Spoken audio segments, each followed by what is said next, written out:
Hello guys, today I would like to teach you about conversations សួស្តីអ្នកទាំងអស់គ្នាថ្ងៃនេះខ្ញុំចង់បង្ហាត់អ្នកអំពីការសន្ទនា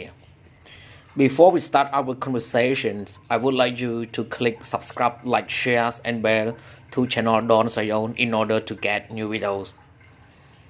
មុននឹងយើងចាប់ផ្ដើមនៅការសន្ទនារបស់ពួកយើងខ្ញុំចង់ឲ្យលោកអ្នកចុច subscribe, like, share និងរូបកណ្ដឹងទៅ channel Don Sreyoun ដើម្បីទទួលបានវីដេអូថ្មីៗ Topic Family ប្រធានបទគ្រួសារ Do you have any brothers and sisters តើអ្នកមានបងប្អូនប្រុសស្រីទេ I have one sisters ខ្ញុំមានបងប្អូនស្រីម្នាក់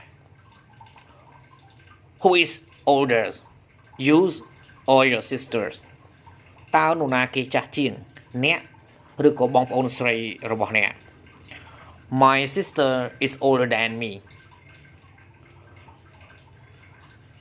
បងស្រីរបស់ខ្ញុំគឺចាស់ជាងខ្ញុំ Do you get along with your sister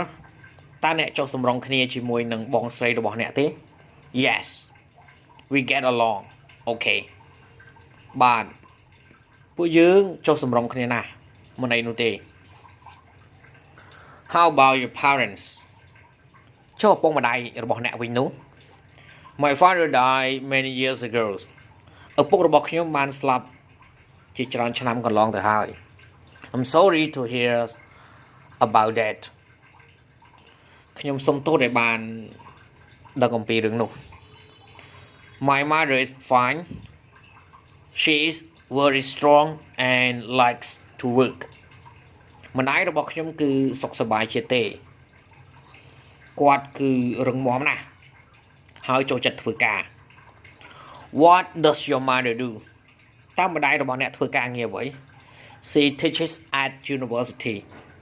គាត់បង្រៀននៅសាកលវិទ្យាល័យ That's great What does she teach នោះគឺល្អតើគាត់បង្រៀនអ្វី She teaches science គាត់បង្រៀនចិត្តវិទ្យា Pardon me I do not understand សូមម្ដងទៀតខ្ញុំមិនយល់ឡើយ She teaches psychology នាងបង្រៀនចិត្តវិទ្យា Psychology I understand now ចិត្តវិទ្យាខ្ញុំយល់ហើយឥឡូវនេះ How about you Are you married អំពីអ្នកវិញតើអ្នកបានរៀបការហើយឬនៅ I'm not married yet I had a girlfriend for many years but we broken up ខ្ញុំមិនទាន់រៀបការនៅឡើយនោះទេ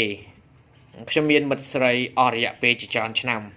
ប៉ុន្តែពួកយើងបានបែកគ្នាហើយ I'm sad to hear that ខ្ញុំពិតជាសោកស្ដាយណាស់ដែលបានឮរឿងនេះ Thank you for watching my video. Please subscribe, like, share and bell to channel Don Sreyoun in order to get new video. Thank you. សូមអរគុណសម្រាប់ការទស្សនាវីដេអូរបស់ខ្ញុំសូមជួយចុច subscribe, like, share និងរូបកណ្ដឹងទៅ channel Don Sreyoun ដើម្បីទទួលបានវីដេអូថ្មីៗសូមអរគុណ